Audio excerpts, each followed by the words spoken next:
Barry Dunsmore, ABC News, Montreal.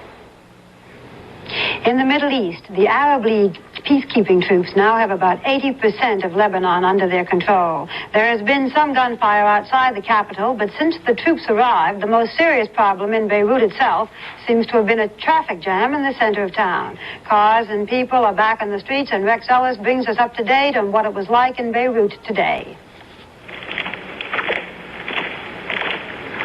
The Arab League peacekeeping force has taken up key positions along the confrontation lines between the Christians and Muslims.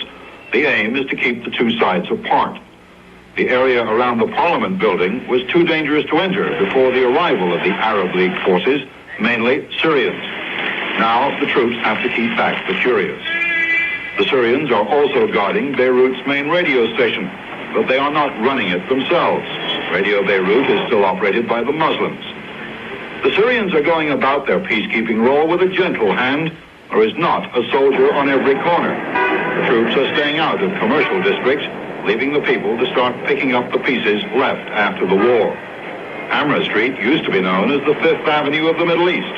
Now the smart stores have mostly been replaced by street stalls. There is plenty to buy. It's surprising how quickly life started to get back to normal. Tension eased overnight, and the resilience of the Lebanese showed through. But it's only the Syrian presence that created this atmosphere, and that presence is going to be needed for a long time to keep the peace in Lebanon. Rex Ellis, ABC News, Beirut. The Lebanese information minister said today that the civil war killed 60,000 people and wounded 200,000. Harry? The faltering Geneva Conference on Rhodesian Majority Rule was moved closer to collapse today when 2 out of 4 black leaders rejected a British compromise timetable. In Rhodesia, the Army reported killing 29 black guerrilla fighters, bringing to 140 the total of black nationalists killed in the past 2 weeks. In Mozambique, the government claimed to have shot down 7 out of 20 Rhodesian aircraft involved in a series of attacks on a military camp at Mavu by Rhodesian paratroopers. Mozambique concedes the loss of the base, which the Rhodesians say was used by the black guerrillas.